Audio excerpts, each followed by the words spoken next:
Pour Noël, mes parents m'ont offert un livre intitulé Comment grandir. Ma sœur a reçu des billets d'avion pour l'Europe. Alors, j'ai suivi leurs conseils et j'ai fait ceci. Le lendemain matin, ils m'appelaient en panne. Je m'appelle Sophia, j'ai 25 ans, et le Noël dernier a changé ma vie pour toujours. Pendant des années, j'ai vécu dans l'ombre de ma sœur cadette parfaite, Jessica. J'ai toujours eu l'impression de n'être jamais assez bien pour mes parents.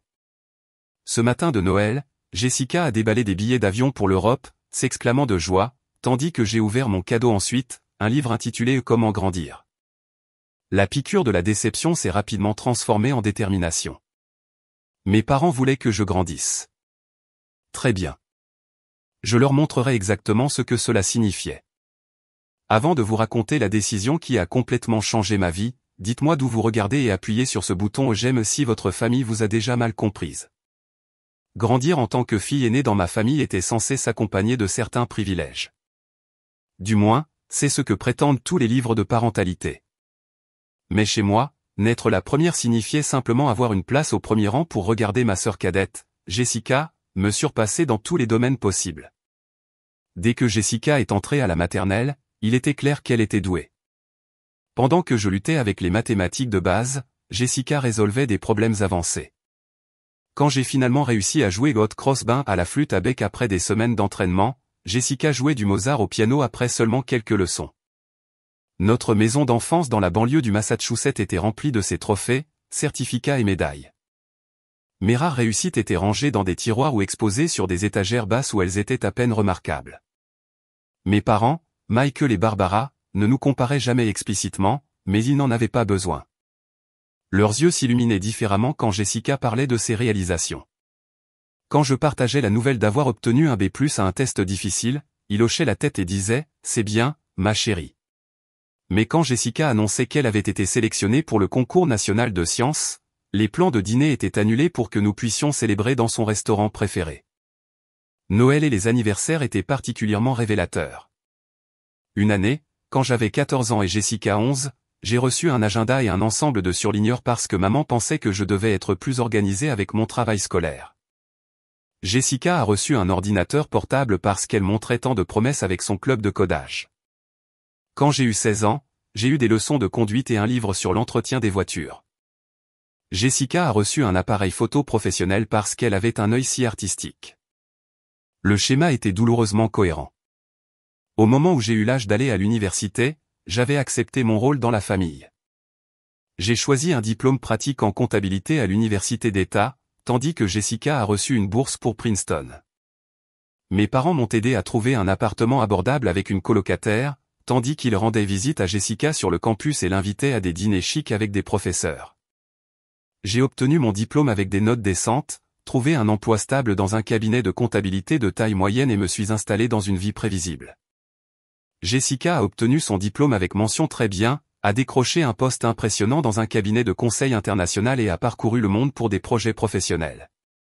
Maintenant, à 25 ans, je vivais dans un petit appartement d'une chambre à environ 30 minutes de mes parents. Les murs étaient peints en beige de location, et mes meubles étaient principalement des pièces d'occasion que j'avais trouvées au fil des ans. Mon travail de jeune comptable chez Wilson & Green Financial Services était stable, mais guère passionnant.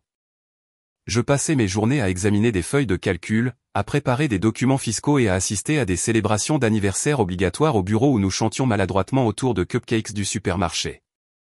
Ma vie sociale était tout aussi peu mouvementée. J'avais un petit cercle d'amis, surtout de l'université ou du travail, et nous nous retrouvions pour boire des apéritifs un vendredi sur deux. J'avais eu quelques relations occasionnelles, mais rien de sérieux ne s'était concrétisé. Selon toutes les normes conventionnelles, je me débrouillais bien. Je payais mes factures, contribuais à mon 401 Kelvin et appelais mes parents chaque semaine. J'étais la Sophia responsable, fiable, qui ne causait jamais de problème ni ne demandait d'attention. Mais sous cette façade stable, je me sentais creuse. Je n'arrivais pas à me défaire du sentiment que je ne faisais que vivre plutôt que de vraiment vivre. Mes parents n'aidaient pas avec leurs suggestions constantes que j'avais besoin de trouver une direction ou de construire un véritable chemin de carrière. Maman m'envoyait des liens vers des cours de développement professionnel. Papa mentionnait la fille de son ami, qui venait de devenir manager dans son entreprise. Ces allusions étaient toujours livrées avec des sourires et des déclarations comme juste pour aider, mais chacune renforçait le message, je n'étais pas assez. Jessica, maintenant âgée de 22 ans, venait d'être promue et voyageait entre New York, Londres et Tokyo. Nos parents partageaient fièrement ces réalisations avec leurs amis, leurs voisins et même des inconnus au supermarché. Notre Jessica est au Japon ce mois-ci pour un projet spécial, annonçait-il avec fierté. Si je me trouvais avec eux, ajoutait-il peut-être, et Sophia va bien aussi. Un emploi très stable en comptabilité. Alors qu'un autre Noël approchait, je me suis préparé à la dynamique familière. Jessica avait appelé plus tôt dans la semaine, insinuant mystérieusement qu'elle avait d'énormes nouvelles à partager pendant les fêtes. J'ai emballé mon sac de nuit avec le pull que j'avais acheté pour maman et le livre de golf que j'avais trouvé pour papa. Mon cadeau pour Jessica était une écharpe d'une boutique qui coûtait plus que ce que je pouvais me permettre, mais je savais qu'elle apprécierait la marque.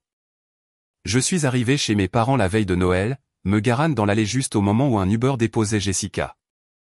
Elle était impeccable comme toujours, ses cheveux parfaitement coiffés, portant un manteau de créateur que je reconnaissais d'un magazine. Nous nous sommes brièvement embrassés avant d'entrer où maman et papa nous attendaient à bras ouverts avec du chocolat chaud. La soirée s'est passée avec Jessica dominant la conversation, racontant des histoires sur ses clients importants et le restaurant célèbre où son équipe avait dîné la semaine précédente. J'ai parlé brièvement d'un nouveau système de classement que j'avais aidé à mettre en place au travail, mais le sujet est rapidement revenu aux aventures de Jessica. Cette nuit-là, allongé dans ma chambre d'enfance, entouré de quelques certificats académiques que j'avais obtenus et des peluches que j'avais aimées, j'ai regardé le plafond, me demandant si j'arriverais un jour à me sentir à la hauteur. Le lendemain matin, nous nous sommes rassemblés autour du sapin de Noël, les lumières scintillantes se reflétant sur les ornements que nous avions collectés au fil des ans. Maman a tendu à Jessica une petite enveloppe attachée avec un ruban rouge. « Celle-ci est pour toi, ma chérie », a-t-elle dit avec un sourire excité. Jessica l'a ouverte et a poussé un cri de joie. Des billets d'avion pour l'Europe en première classe. Vous êtes sérieux? Elle a sauté et a serré dans ses bras nos deux parents. C'est incroyable. J'ai toujours voulu visiter le bureau de Paris et maintenant je peux prolonger le voyage et voir Rome et Barcelone aussi. Papa a souri fièrement. Tu as travaillé si dur cette année, ma chérie. Tu mérites de voir le monde. Puis maman m'a tendu un paquet rectangulaire enveloppé dans du papier argenté. Et ceci est pour toi, Sophia. Je l'ai soigneusement déballé, essayant de gérer mes attentes. À l'intérieur se trouvait un livre avec une couverture jaune vif. Le titre, imprimé en grosses lettres noires, disait « Comment grandir, guide pratique pour le succès et la responsabilité adulte ». J'ai levé les yeux vers mes parents qui me regardaient avec des sourires encourageants.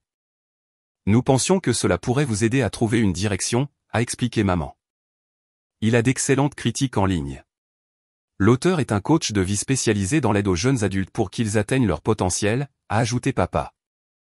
Il y a tout un chapitre sur l'avancement professionnel que j'ai trouvé particulièrement bon. J'ai forcé un sourire. Merci. Cela a l'air utile. J'ai mis le livre de côté tandis que Jessica continuait à planifier son aventure européenne à voix haute, vérifiant les horaires de vol sur son téléphone et listant tous les monuments célèbres qu'elle visiterait. Le reste de l'ouverture des cadeaux s'est déroulé comme prévu. Jessica a reçu des écouteurs chers, un portefeuille de designer et une nouvelle tablette. J'ai reçu des articles pratiques, un agenda pour l'année à venir, une carte cadeau pour un magasin de vêtements professionnels et un ensemble de contenants de conservation alimentaire parce que maman avait remarqué que les miens avaient l'air un peu usés lors de sa dernière visite à mon appartement. Alors que nous passions à la salle à manger pour le petit déjeuner de Noël, les billets d'avion de Jessica restaient au centre de l'attention. J'ai serré mon nouveau livre, les mots « Comment grandir » s'enfonçant dans ma paume comme de minuscules dagues. Chaque lettre rappelait comment mes parents me voyaient comme quelqu'un qui échouait encore dans l'âge adulte, qui avait encore besoin de conseils pour atteindre le minimum requis de ce qu'ils considéraient comme un succès. Le dîner de Noël ce soir-là était un cours magistral sur les dynamiques familiales subtiles. Maman avait préparé tous les plats traditionnels, la table dressée avec la belle vaisselle qui ne sortait que pour les occasions spéciales. Papa a découpé la dinde avec une précision cérémonielle, tandis que Jessica racontait comment la cuisine européenne se comparait au restaurant haut de gamme qu'elle fréquentait pour ses dîners d'affaires. La scène culinaire à Paris est tout simplement extraordinaire, a-t-elle expliqué, bien qu'elle n'y soit jamais allée. Mon patron dit que le restaurant du Ritz change la vie. Eh bien, tu nous raconteras tout quand tu y iras, a répondu maman, servant à Jessica le morceau de viande blanche le plus savoureux. Prends beaucoup de photos pour nous. Papa hocha vigoureusement la tête. Fais juste attention à tes dépenses là-bas. Même avec ton salaire, Paris peut vider ton portefeuille plus vite que tu ne le penses. Jessica a écarté sa préoccupation. Ne t'inquiète pas. L'entreprise couvre la plupart de mon long séjour puisque je rencontrerai l'équipe de Paris. Les avantages d'être indispensable. Elle a souri avant de se tourner vers moi. Alors, Sophia, de grands projets pour la nouvelle année? Tous les yeux se sont tournés vers moi et j'ai ressenti la pression familière de leurs attentes. Je suis en lice pour une évaluation de performance en février, ai-je proposé. Je pourrais obtenir une petite augmentation. C'est bien, a dit maman sur le même ton qu'elle utilisait quand j'apportais à la maison des œuvres d'art en CP de l'école primaire. Mais as-tu pensé à chercher des opportunités avec plus de potentiel de croissance? Tu es dans cette entreprise depuis 3 ans maintenant. Presque 4, ai-je corrigé. Exactement, a ajouté papa, pointant sa fourchette pour souligner. Tu ne veux pas te sentir trop à l'aise. L'ambition exige de l'inconfort, Sophia. Peut-être que ce livre que nous t'avons offert te donnera de bonnes idées, a suggéré maman, beurrant un petit pain. Les critiques disaient qu'il est particulièrement utile pour les personnes qui se sentent bloquées. Je ne suis pas bloqué, ai-je dit doucement, poussant la purée de pommes de terre sur mon assiette. Jessica s'est penchée et a tapoté ma main avec ce qui semblait être une sympathie répétée. Tu sais, mon entreprise cherche toujours des gens en finance. Pas pour des postes comme le mien, bien sûr. Mais je pourrais parler de toi si tu voulais quelque chose de plus dynamique. C'est si gentil de ta part, a rayonné maman en regardant Jessica. Toujours aux petits soins pour ta sœur, a ajouté papa avec fierté. La conversation a de nouveau changé alors que Jessica décrivait son itinéraire prévu pour l'Europe. Elle commencerait à Londres, où elle avait déjà des contacts, puis prendrait le train pour Paris, suivi de vols pour Rome, Barcelone, et peut-être une dernière étape à Berlin si le temps le permettait. Maman et papa ont écouté avec une attention soutenue, posant des questions sur chaque lieu et offrant des suggestions sur les sites célèbres à ne pas manquer. Je me suis excusé tôt, invoquant la fatigue d'une semaine de travail chargé. Personne n'a beaucoup protesté lorsque je suis monté à l'étage dans ma chambre d'enfance. Une fois seul, je me suis assise sur le bord de mon lit et j'ai finalement laissé les larmes couler. J'ai ramassé le livre que mes parents m'avaient donné, étudiant sa couverture vive et son titre audacieux.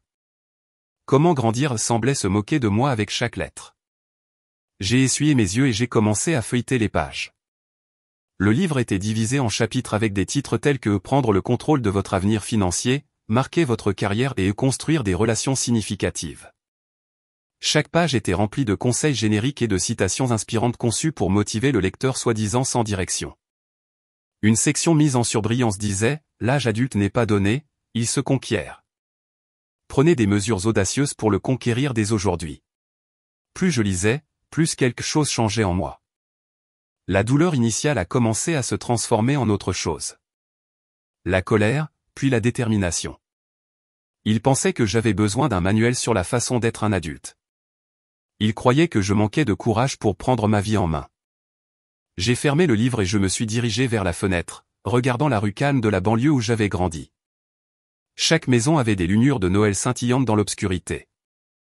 Chaque famille à l'intérieur avait probablement sa propre dynamique, ses propres attentes et déceptions.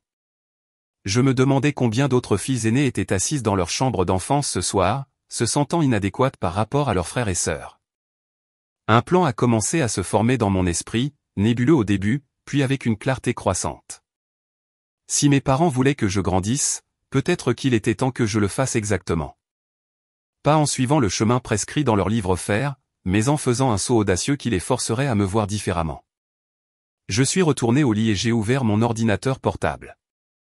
Mes doigts ont plané sur le clavier alors que le doute s'installait.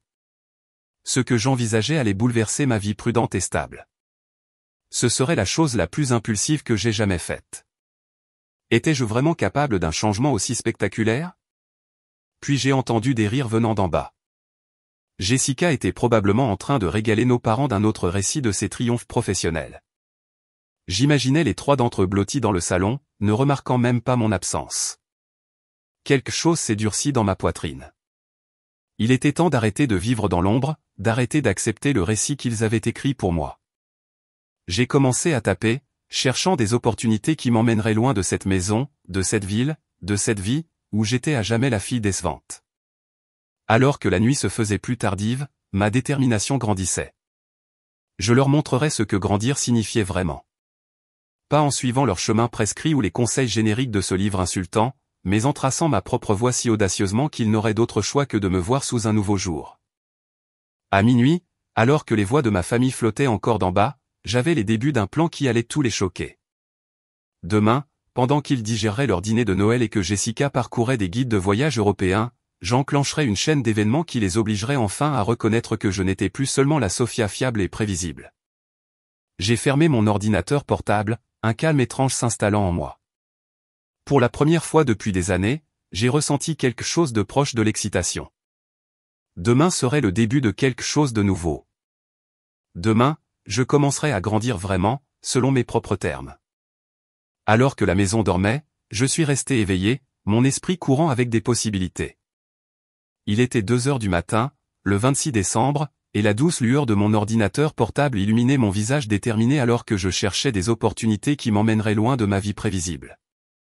La première étape était de contacter mon réseau, aussi limité soit-il. J'ai parcouru mes contacts, considérant chaque personne qui pourrait m'aider à faire un changement radical. La plupart de mes amis étaient installés dans des carrières similaires, confortables, mais pas exactement aventureux.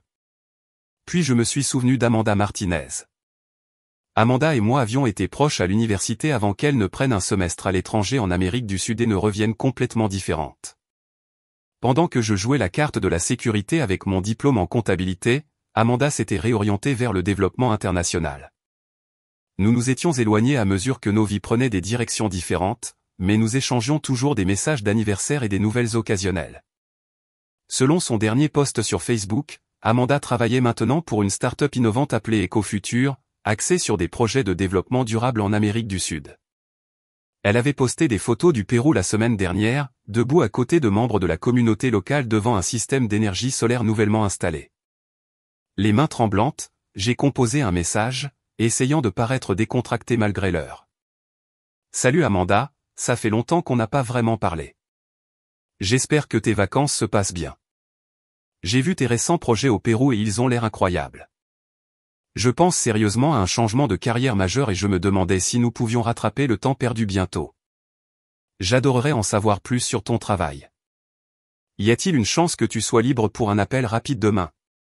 J'ai appuyé sur envoyer avant de pouvoir douter, puis j'ai continué mes recherches. J'ai ouvert plusieurs onglets, informations sur les exigences de visa pour le Pérou, coût de la vie à Lima, cours d'espagnol et options bancaires internationales. Chaque nouvelle information rendait mon plan plus réel et plus réalisable. À ma grande surprise, une réponse d'Amanda est arrivée quelques minutes plus tard.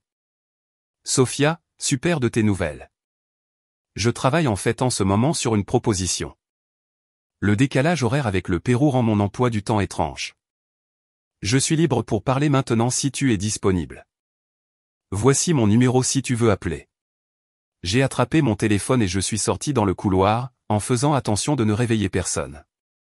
Je me suis glissé dans la salle de bain, j'ai allumé le ventilateur pour étouffer ma voix et j'ai composé le numéro d'Amanda. Sophia Wilson, est-ce vraiment toi? La voix d'Amanda était chaleureuse et excitée. Qu'est-ce qui te prend de m'écrire à 2 heures du matin pour parler de changement de carrière? La dernière fois que j'ai entendu, tu t'installais dans ta vie de comptable. J'ai besoin d'un changement, Amanda, ai-je dit, surprise par la fermeté de ma voix. Un vrai changement. Pas juste un nouvel emploi dans le même domaine ou un déménagement dans une autre ville. J'ai besoin de quelque chose de complètement différent. Ok, a répondu Amanda, son ton devenant curieux. Parle-moi. Qu'est-ce qui a provoqué cela? Je lui ai raconté une version abrégée de mon expérience de Noël, du livre et des années passées à vivre dans l'ombre de Jessica. Amanda a écouté sans interrompre, faisant occasionnellement des sons sympathiques. Alors maintenant je veux faire quelque chose d'audacieux, ai-je conclu. Quelque chose qui prouve que je peux prendre des risques et réussir selon mes propres termes. Quand j'ai vu tes posts sur le Pérou, ça m'a fait penser à venir au Pérou. Amanda a semblé surprise. Sophia, c'est un saut énorme depuis la comptabilité dans le Massachusetts. Exactement, ai-je dit, me sentant plus confiante à chaque mot. C'est exactement ce dont j'ai besoin. Un saut énorme. Eh bien, a dit Amanda lentement. C'est drôle que tu appelles ce soir spécifiquement. Nous venons d'approuver une expansion majeure de notre programme de littératie financière communautaire. Nous avons besoin de quelqu'un avec des connaissances en comptabilité qui puisse aider les entrepreneurs locaux à développer des modèles commerciaux durables. Notre précédent conseiller financier a accepté un poste aux Nations Unies, nous laissant dans le pétrin. Mon cœur a commencé à battre la chamade. Est-ce que vous dites qu'il pourrait y avoir un poste réel? Ce serait un contrat de 6 mois pour commencer, a expliqué Amanda. Le salaire n'est pas incroyable comparé à la comptabilité d'entreprise, mais il couvre les frais de subsistance plus une allocation, et nous fournissons un logement à Lima. Tu devrais être à l'aise avec les déplacements dans des zones reculées et au moins un peu d'espagnol serait utile, bien que nous ayons des traducteurs pour les termes techniques. Quand auriez-vous besoin de quelqu'un, ai-je demandé, serrant le téléphone plus fort. Hier, a ri Amanda. Mais réalistiquement, dans les 2 prochaines semaines, nous lançons un nouveau projet en janvier. Mon esprit s'emballait. Cela se passait beaucoup plus vite que je ne l'avais prévu. Puis-je vous envoyer mon CV ce soir? Absolument. Je ne peux rien promettre, Sophia. Je devrais en discuter avec mon équipe et il y aura un processus d'entretien, même s'il est accéléré. Je comprends, ai-je dit, mettant déjà à jour mon CV mentalement. Merci de me considérer. Après avoir terminé l'appel, je suis retourné dans ma chambre et j'ai passé la prochaine heure à retravailler mon CV, en mettant l'accent sur les compétences transférables et en ajoutant une lettre de motivation passionnée expliquant pourquoi je voulais me tourner vers le développement international. J'ai envoyé les documents à Amanda à 3h30 du matin, puis j'ai commencé à faire des listes de tout ce que je devrais faire si cela fonctionnait vraiment. Premièrement, je devrais démissionner de mon emploi actuel. L'idée de dire à mon manager que je partais travailler au Pérou m'a donné un frisson. Deuxièmement, je devrais résilier mon bail. Troisièmement, je devrais décider quoi faire de mes biens. L'idée de faire don de la plupart de mes affaires me semblait étonnamment libératrice. J'ai vérifié mes comptes bancaires, calculant exactement combien d'économies j'avais à disposition. Après près de 4 ans de budgétisation rigoureuse et de vie modeste, j'avais accumulé un peu plus de 20 000 $. C'était censé être une mise de fonds pour une maison un jour, mais maintenant cela représentait la liberté. À 5 heures du matin, j'avais créé une feuille de calcul détaillée décrivant chaque étape de mon potentiel nouveau plan de vie. J'avais recherché des vols pour Lima, compilé une liste d'essentiels à emporter et marqué des sites web pour des cours intensifs d'espagnol. J'avais même rédigé des emails de démission et des avis de résiliation de bail prêts à être envoyés si l'opportunité avec Eco Futur se concrétisait. À l'aube du 26 décembre, je me suis finalement couché, épuisé mais trop excité pour dormir. Par ma fenêtre, je pouvais voir le ciel devenir rose avec la promesse d'un nouveau jour. Quoi qu'il arrive avec la société d'Amanda, j'avais déjà pris une décision. J'allais changer ma vie de manière spectaculaire. Il n'y avait plus de retour en arrière à la Sophia prévisible et négligée. Mon téléphone a vibré avec une notification par email. Les doigts tremblants, je l'ai ouverte pour trouver un message d'Amanda. L'équipe est très intéressée après avoir vu votre parcours. Pouvez-vous faire un entretien vidéo à 11h, heure locale? Désolé pour la précipitation, mais nous devons vraiment avancer rapidement sur ce poste. J'ai tapé ma réponse immédiatement. Absolument. Je serai prête. J'ai fermé les yeux. Un sourire s'est étalé sur mon visage. Dans quelques heures, j'allais passer un entretien pour un emploi à l'autre bout du monde. Le livre que mes parents m'avaient donné était sur ma table de chevet, sa couverture vive semblant maintenant moins une insulte et plus un catalyseur involontaire de la plus grande décision de ma vie. Je me suis réveillé après à peine 2 heures de sommeil agité, l'adrénaline parcourant mes veines. En bas, j'entendais ma famille bouger dans la cuisine, les bruits familiers de la préparation du petit déjeuner. Le rire de Jessica retentit, suivi de la voix de ma mère demandant si elle voulait plus de café. Discrètement, je me suis préparé pour mon entretien, choisissant mon chemisier le plus professionnel et appliquant mon maquillage avec une précision méticuleuse. J'ai trouvé un coin neutre dans ma chambre qui servirait de toile de fond adéquate pour l'appel vidéo, ajustant ma lampe de bureau pour assurer un éclairage correct. À 10h55, je me suis assise, prête devant mon ordinateur portable, prenant de profondes respirations pour calmer mon cœur battant la chamade. L'appel vidéo s'est connecté précisément à 11h, révélant Amanda et 2 collègues, un homme d'âge moyen aux cheveux poivre et sel, présenté comme Carlos, le directeur des opérations, et une jeune femme nommée Lucia, la coordinatrice de projet. Merci de vous joindre à nous à si bref délai, a commencé Carlos avec un sourire chaleureux. Amanda a partagé votre CV et parle hautement de vos capacités. L'entretien s'est déroulé rapidement, se concentrant sur mes connaissances financières, mes capacités de résolution de problèmes et mon adaptabilité aux nouveaux environnements. Ils ont posé des questions précises sur la manière dont j'aborderai l'enseignement de la littératie financière à de petits entrepreneurs ayant une éducation formelle limitée et comment j'adapterai les principes comptables pour fonctionner dans des contextes culturels locaux. Soyons honnêtes, a dit Lucia vers la fin. Ce rôle exige quelqu'un qui peut penser rapidement et embrasser l'incertitude. Votre parcours montre la stabilité et la précision qui sont précieuses, mais ce serait un changement d'environnement important. Qu'est-ce qui vous rend confiante dans votre capacité à vous adapter? J'ai pris une profonde inspiration. Toute ma vie a été consacrée à répondre aux attentes des autres et à suivre les chemins prescrits. Cela m'a rendue fiable et rigoureuse, oui, mais cela m'a aussi appris à naviguer dans des systèmes sociaux complexes et à m'adapter à différentes normes. Ce que vous n'avez pas vu sur mon CV, c'est ma soif de travail significatif et ma capacité à grandir lorsqu'on me donne l'opportunité. Je ne cherche pas seulement un changement d'emploi. Je cherche à transformer complètement mon approche de la vie, et je crois que votre organisation et ce projet correspondent parfaitement à cet objectif. Les 3 intervieweurs ont échangé des regards et j'ai vu Carlos donner un léger signe de tête. Merci, Sofia, a-t-il dit. Nous avons encore quelques candidats à rencontrer, mais nous prendrons notre décision très rapidement.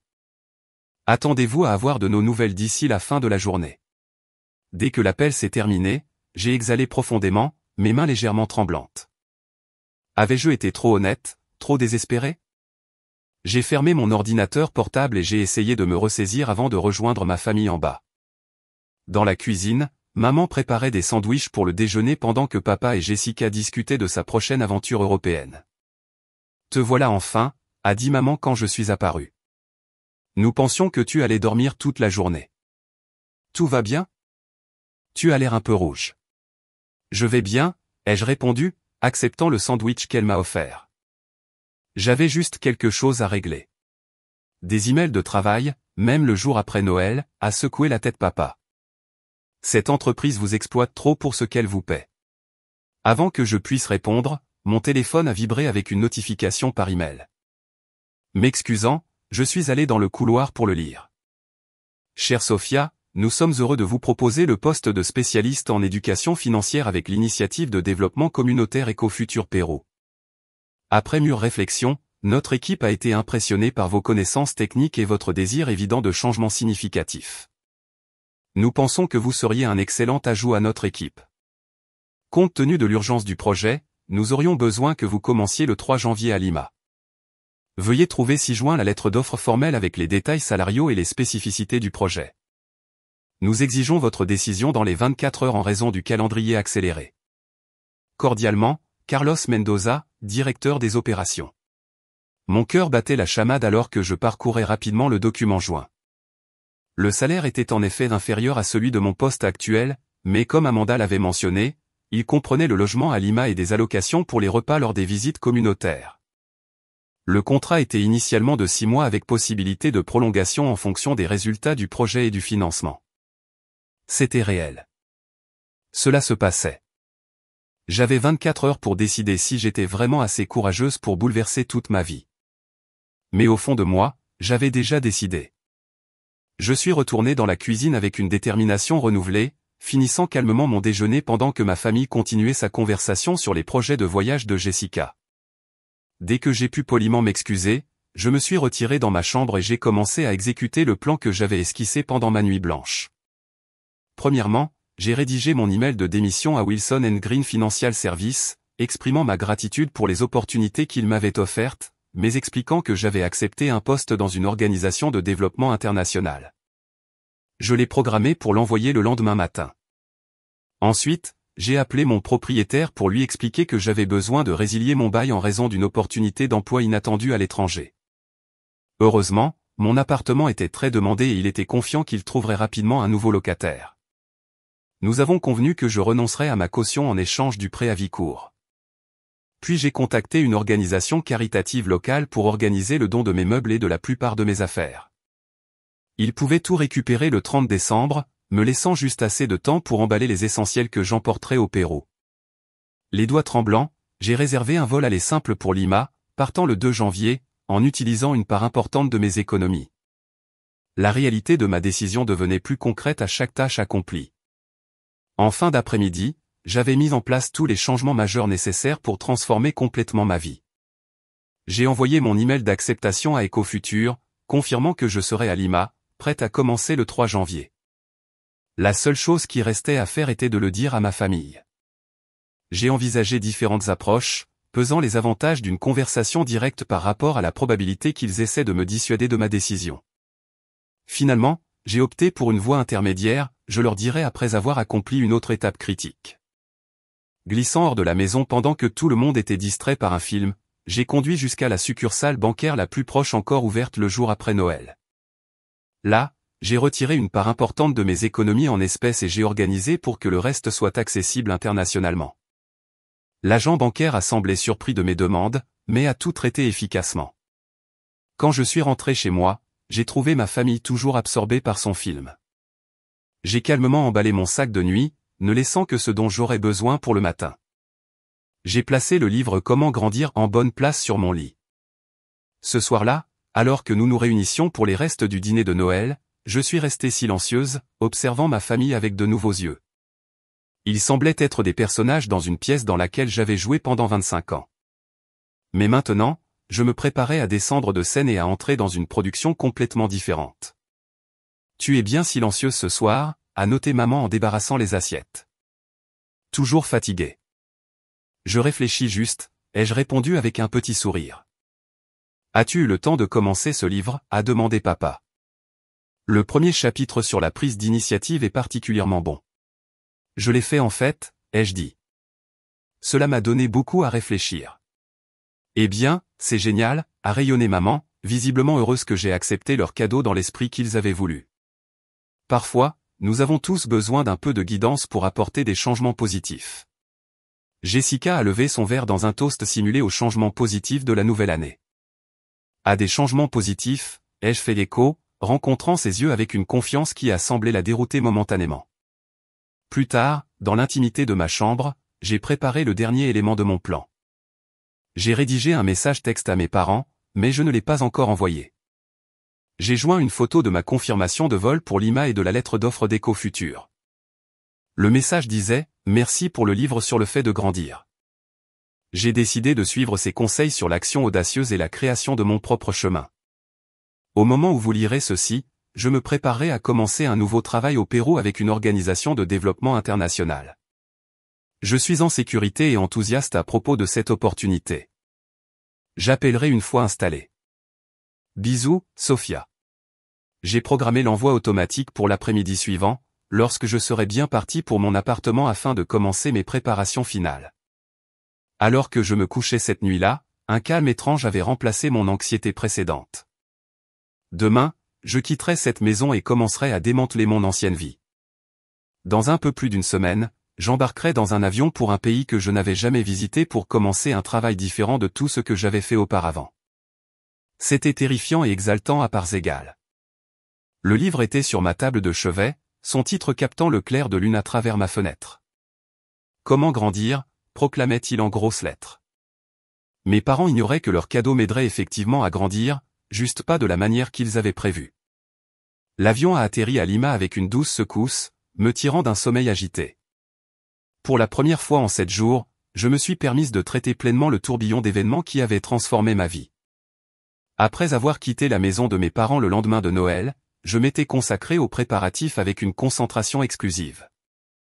Je suis retourné à mon appartement et j'ai immédiatement commencé à trier mes affaires en 3 catégories, objets à donner, objets à stocker chez un ami et objets à emporter au Pérou. Le processus avait été étonnamment libérateur. Chaque objet jeté représentait un autre lien avec ma vieille vie coupée. L'organisation caritative avait récupéré mes meubles comme prévu. Mon amie Mélissa avait accepté de stocker 2 petites boîtes d'objets sentimentaux dans son sous-sol. Tout le reste avait été donné ou jeté. Avant le réveillon du Nouvel An, mon appartement de 4 ans avait été réduit à 2 valises et un bagage à main. Pendant tout ce temps, j'avais gardé mon téléphone en mode avion, évitant la tempête inévitable de messages et d'appels de ma famille. J'avais seulement brièvement allumé mon téléphone pour confirmer que mon message programmé avait bien été livré, puis je l'avais immédiatement éteint à nouveau. C'était en partie pratique car j'avais besoin de me concentrer sur mes préparatifs, mais surtout de préservation de soi. Je savais qu'entendre leur voix pourrait affaiblir ma résolution. Maintenant, alors que l'avion taxiait vers la porte de l'aéroport international Jorge Chavez, j'ai finalement rallumé mon téléphone. Il a immédiatement commencé à vibrer avec les notifications accumulées, 28 appels manqués de mes parents, 17 de Jessica, 46 messages textes, 12 messages vocaux. J'ai pris une profonde inspiration et ouvert le premier message texte de ma mère envoyé quelques minutes après la livraison de mon message programmé. « Sophia, de quoi parles-tu? Est-ce une blague? Appelle-nous immédiatement. » Le suivant, envoyé 30 minutes plus tard. « Nous sommes morts d'inquiétude. Appelle-nous maintenant. » De mon père, c'est complètement irresponsable. Quel que soit le point que tu essaies de faire, ce n'est pas la bonne façon. Appelle-nous. De Jessica, putain, Sophia? Maman et papa sont en train de paniquer. Qu'est-ce que tu fais? Les messages devenaient de plus en plus paniqués au fur et à mesure des heures sans ma réponse. Nous avons appelé ton travail et ton appartement. Personne ne sait où tu es. Nous envisageons d'appeler la police. Sophia Marie Wilson, ce n'est plus drôle. Nous avons vraiment peur. Fais-nous juste savoir que tu es en sécurité. Ton patron dit que tu as démissionné. Ton propriétaire dit que tu déménages. As-tu perdu la tête? J'ai parcouru tous ces messages, mon cœur battant la chamade, mais ma résolution inébranlée. Le dernier message envoyé il y a quelques heures était de ma mère. Nous savons que tu es censé prendre l'avion pour le Pérou aujourd'hui. S'il te plaît, reconsidère. Au moins, parle-nous avant de partir. Nous t'aimons. Alors que les passagers autour de moi rassemblaient leurs affaires et se dirigeaient vers les sorties, j'ai ouvert ma messagerie vocale et j'ai écouté le dernier message vocalisé par mon père ce matin. Sophia, nous comprenons que tu sois contrariée par quelque chose, bien que nous essayions encore de comprendre quoi exactement, mais cette réaction est extrême et inquiétante.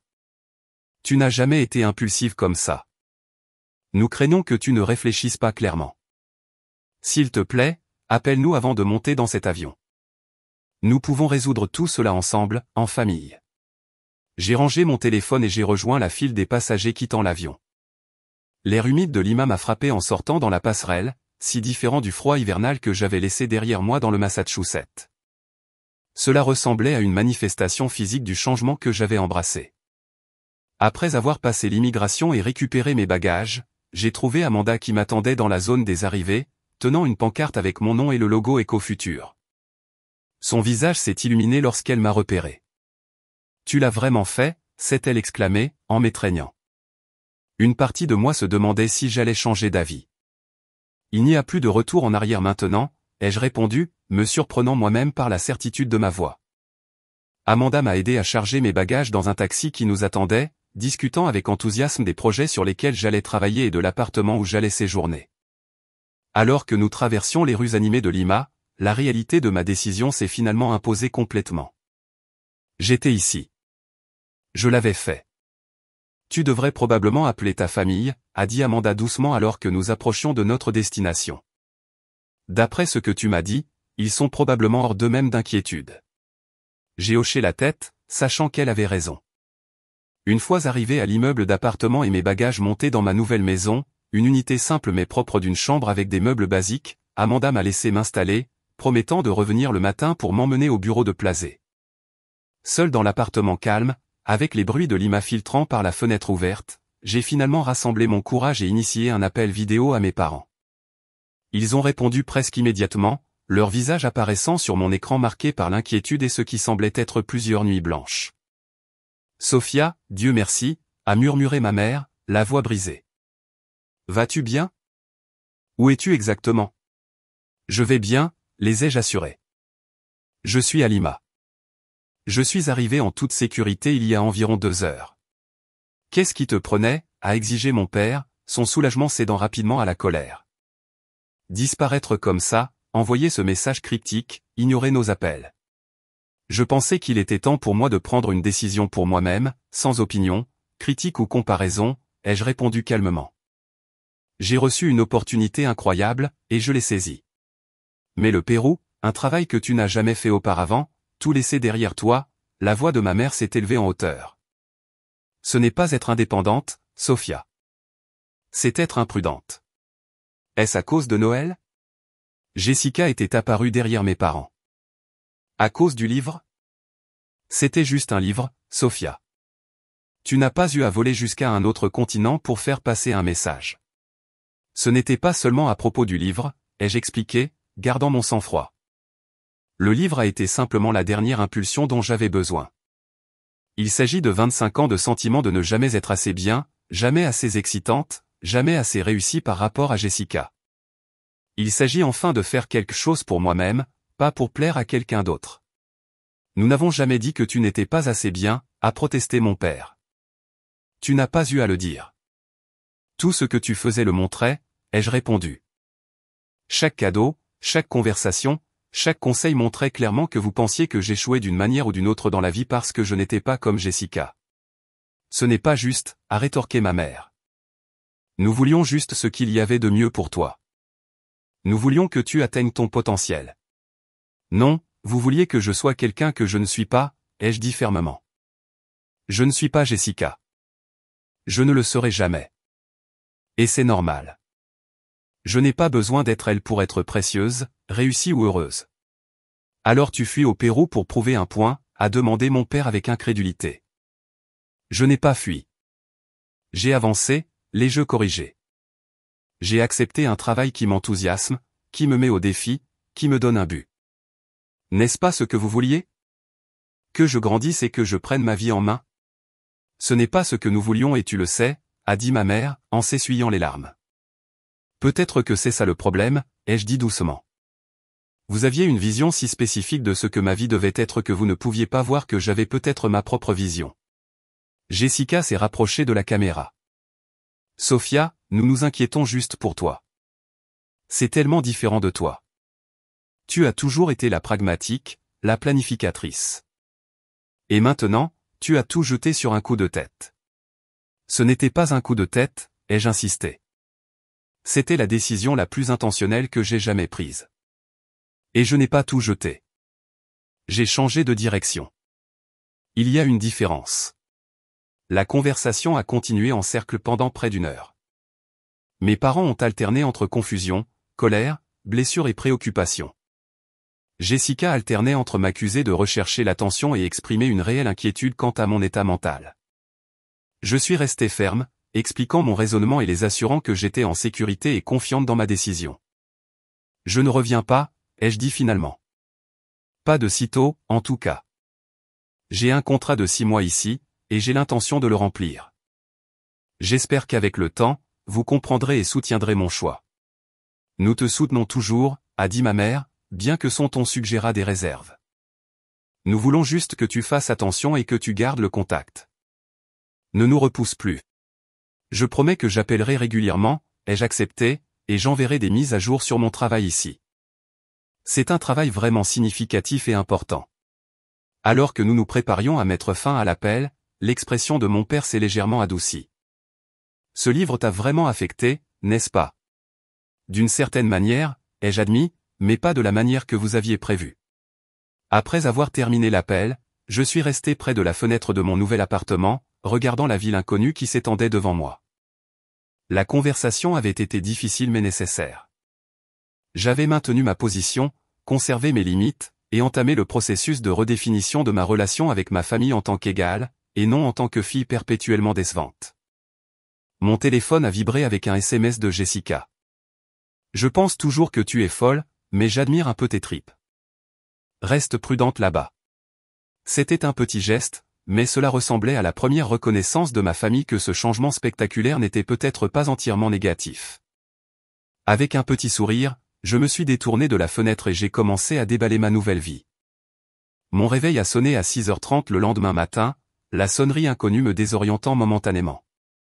La lumière du soleil filtrait à travers des rideaux que je ne reconnaissais pas, et les bruits filtrant par la fenêtre étaient ceux d'une ville qui se réveille, mais pas ma ville.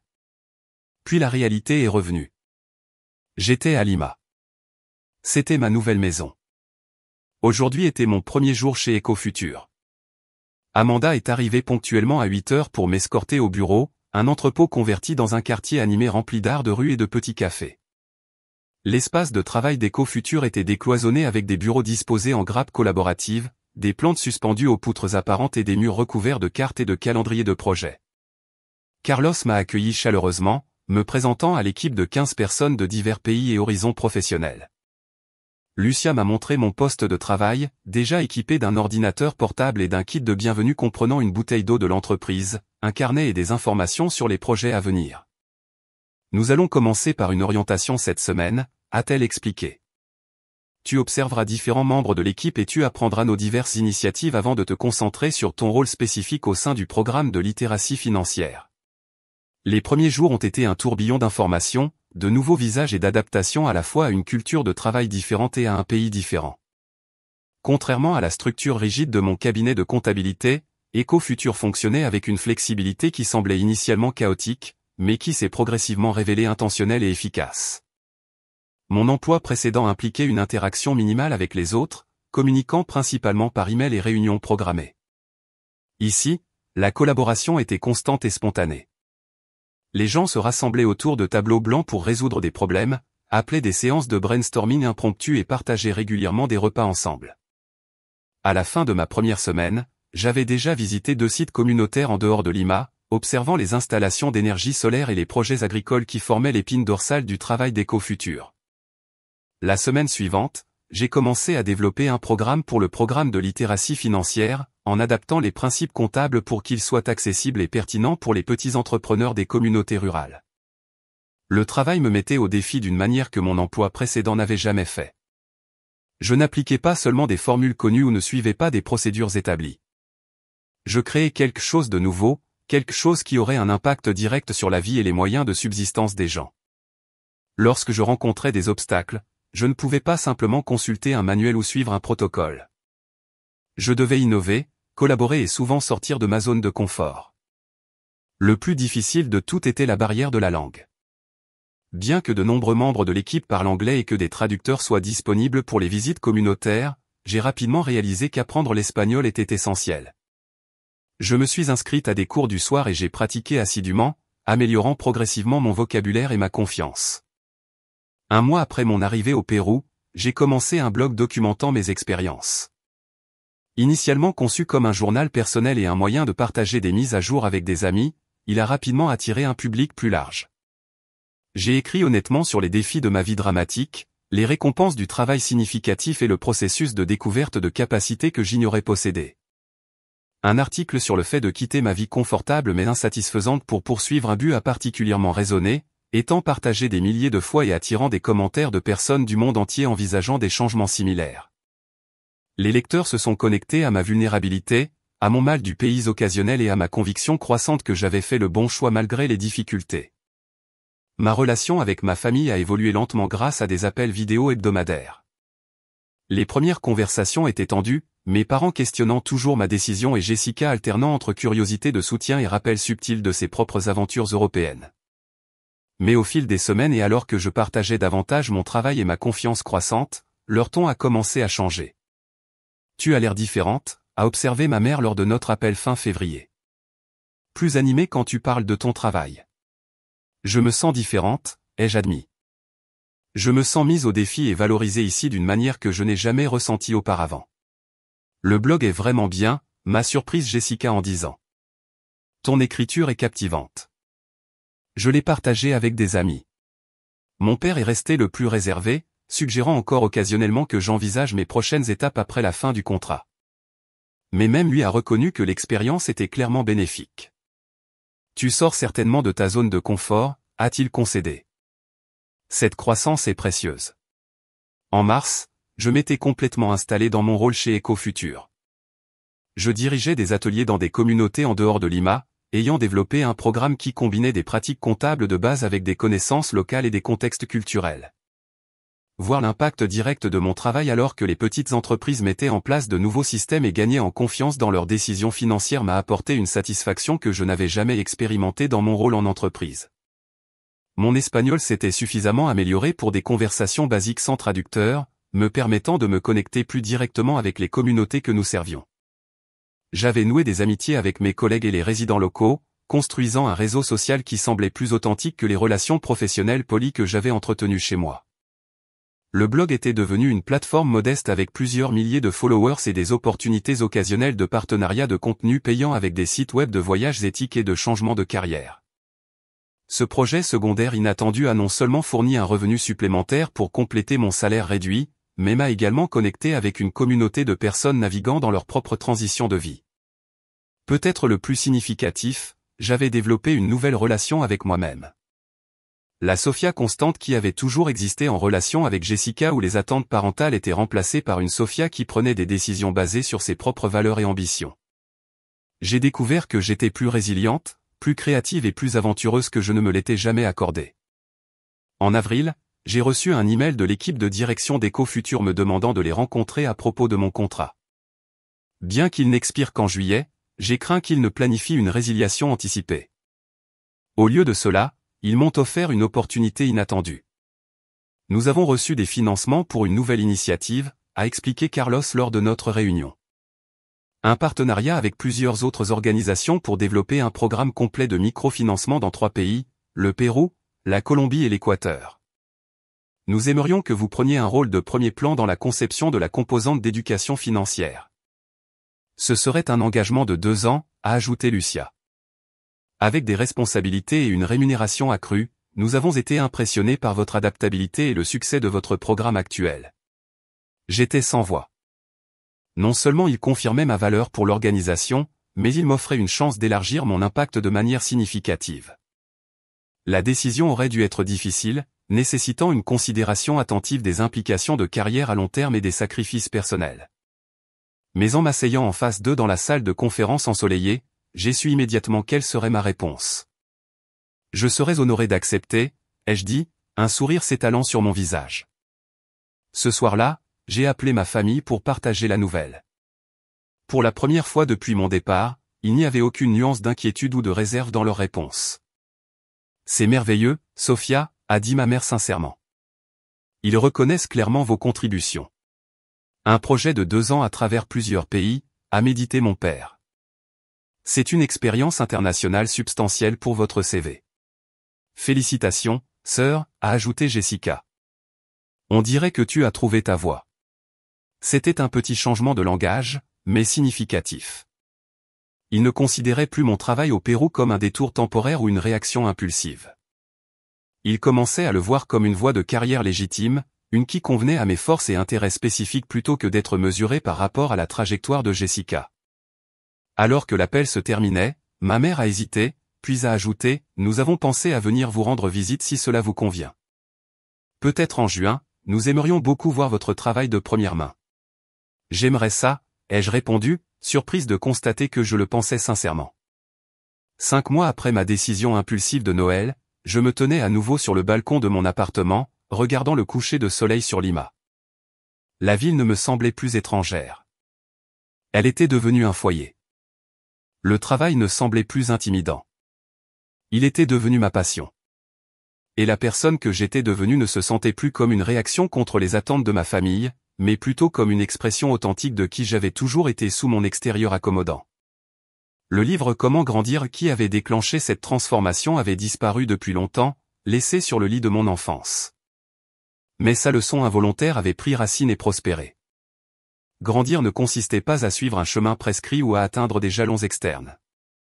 Il s'agissait d'avoir le courage d'écouter sa voix intérieure même lorsque celle-ci chuchotait des suggestions qui semblaient radicales ou risquées. Il s'agissait de définir le succès selon ses propres critères plutôt que de se comparer aux autres. Il s'agissait de reconnaître que parfois le plus grand acte d'amour-propre est de décevoir ceux qui veulent vous maintenir à petite échelle. Le livre Comment grandir qui m'avait autrefois semblé une insulte était devenu le catalyseur involontaire pour que la version la plus authentique de moi-même émerge.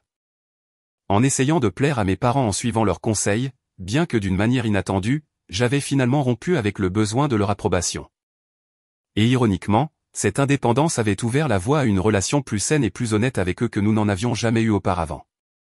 Alors que le soleil se couchait sur Lima, projetant une lumière dorée sur la ville que j'appelais maintenant chez moi, j'ai ressenti une profonde gratitude pour ce cadeau de Noël et tout ce qui a suivi. Parfois, les plus beaux cadeaux ne sont pas ceux que nous voulons, mais ceux qui nous poussent à devenir les personnes que nous sommes censés être. J'avais découvert que c'était là le vrai sens de grandir. Avez-vous déjà reçu un cadeau qui vous a d'abord déçu mais qui a fini par changer votre vie de manière inattendue? Ou avez-vous déjà pris un audacieux pari que d'autres ont remis en question mais qui a conduit à votre propre croissance personnelle? Partagez votre histoire dans les commentaires ci-dessous. Et si ce voyage à la recherche de mon propre chemin vous a touché, appuyez sur ce bouton j'aime. Abonnez-vous pour entendre d'autres histoires de transformation et partagez ceci avec quelqu'un qui pourrait avoir besoin d'encouragement pour faire son propre saut. Merci de m'avoir accompagné dans ce voyage. Et rappelez-vous, parfois la croissance la plus significative se produit lorsque nous sortons complètement de nos zones de confort.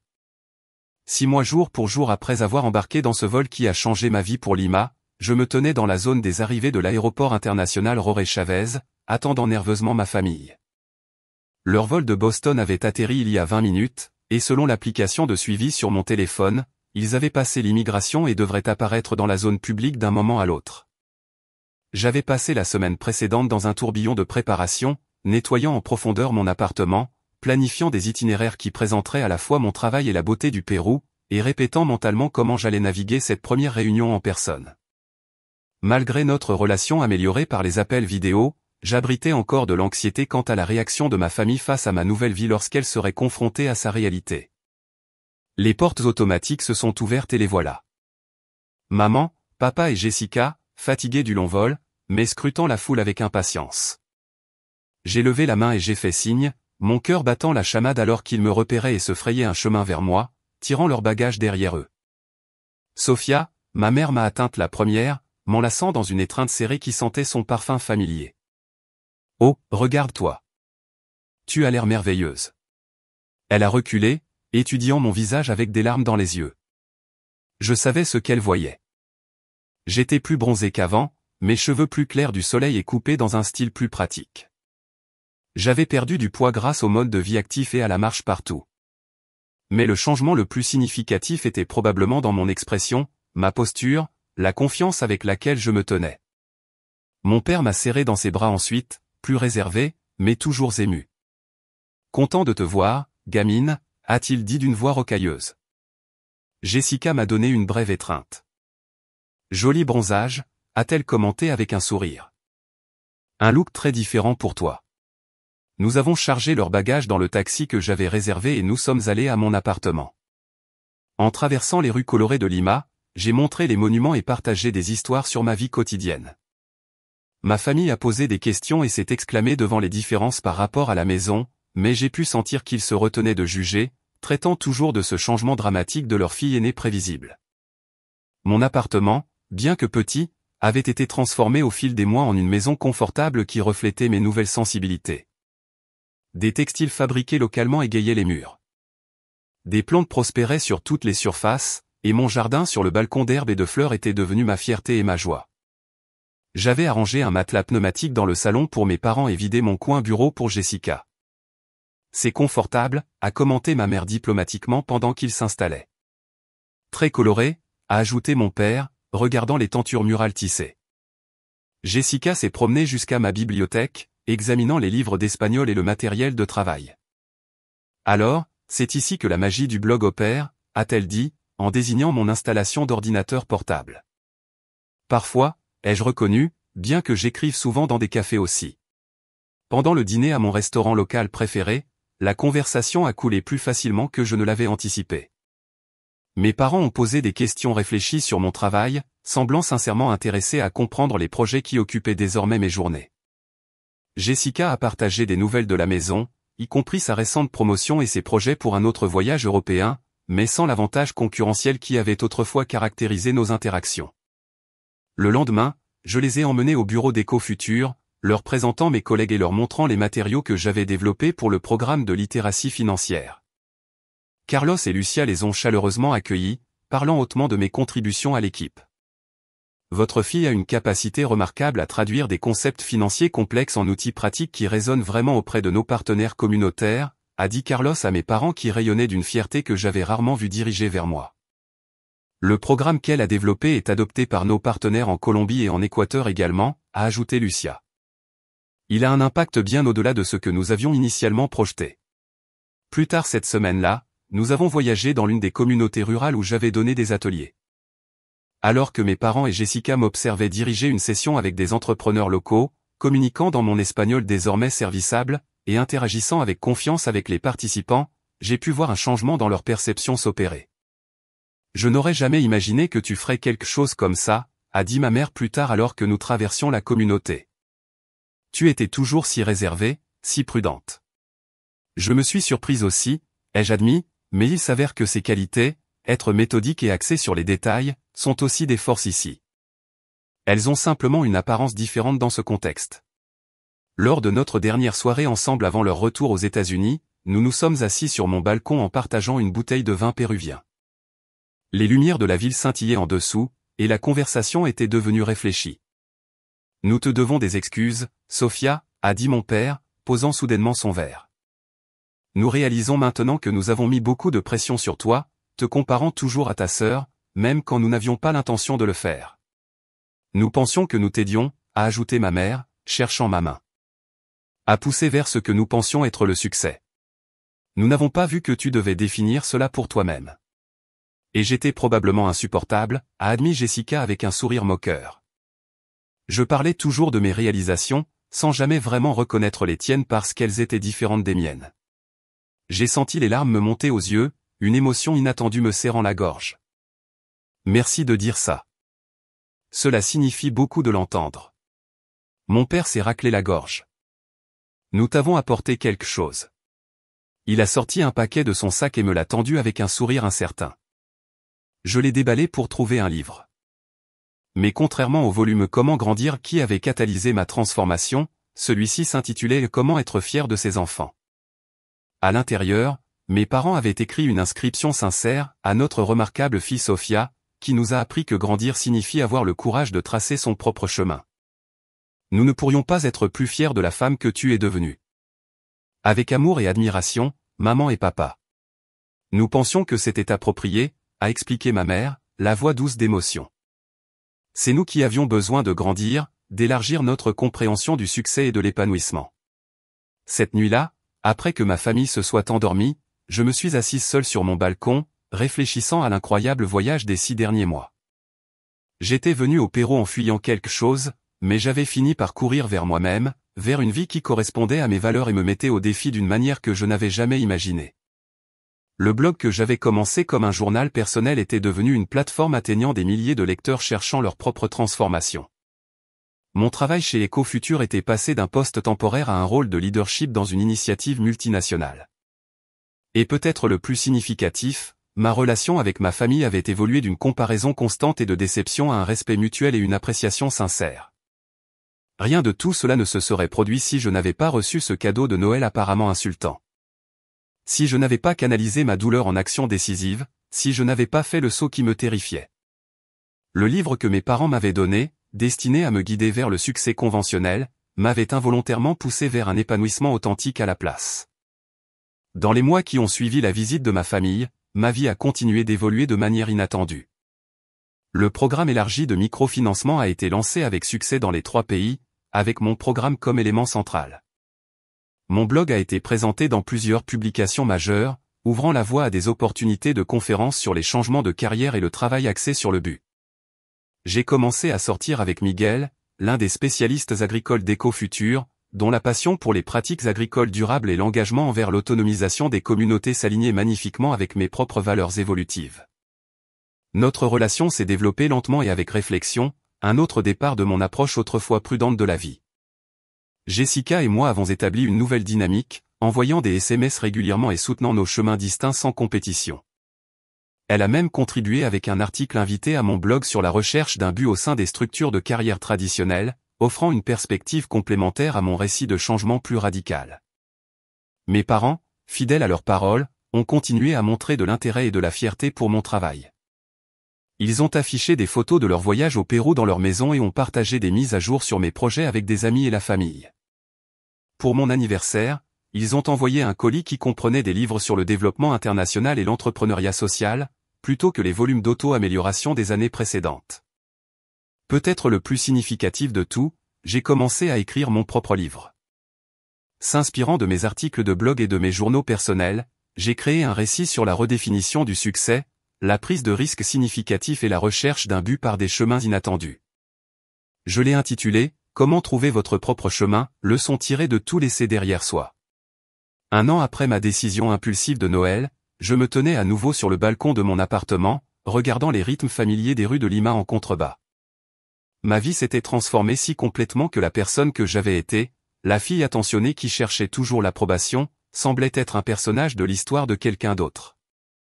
J'avais appris que grandir, la véritable maturité, ne consistait pas à atteindre des étapes externes ou à suivre des étapes prescrites. Il s'agissait d'avoir le courage d'écouter sa voix intérieure même lorsque celle-ci murmurait des suggestions qui semblaient radicales ou risquées. Il s'agissait de définir le succès selon ses propres critères plutôt que de se comparer aux autres. Il s'agissait de reconnaître que parfois le plus grand acte d'amour-propre est de décevoir ceux qui veulent vous maintenir à petite échelle. Le livre Comment grandir qui m'avait autrefois semblé une insulte était devenu le catalyseur involontaire pour que la version la plus authentique de moi-même émerge. En essayant de plaire à mes parents en suivant leurs conseils, bien que d'une manière inattendue, j'avais finalement rompu avec le besoin de leur approbation. Et ironiquement, cette indépendance avait ouvert la voie à une relation plus saine et plus honnête avec eux que nous n'en avions jamais eu auparavant. Alors que le soleil se couchait sur Lima, projetant une lumière dorée sur la ville que j'appelais maintenant chez moi, j'ai ressenti une profonde gratitude pour ce cadeau de Noël et tout ce qui a suivi. Parfois, les plus beaux cadeaux ne sont pas ceux que nous voulons, mais ceux qui nous poussent à devenir les personnes que nous sommes censés être. J'avais découvert que c'était là le vrai sens de grandir. Avez-vous déjà reçu un cadeau qui vous a d'abord déçu mais qui a fini par changer votre vie de manière inattendue? Ou avez-vous déjà pris un audacieux pari que d'autres ont remis en question mais qui a conduit à votre propre croissance personnelle? Partagez votre histoire dans les commentaires ci-dessous. Et si ce voyage à la recherche de mon propre chemin vous a touché, appuyez sur ce bouton j'aime. Abonnez-vous pour entendre d'autres histoires de transformation et partagez ceci avec quelqu'un qui pourrait avoir besoin d'encouragement pour faire son propre saut. Merci de m'avoir accompagné dans ce voyage. Et rappelez-vous, parfois la croissance la plus significative se produit lorsque nous sortons complètement de nos zones de confort.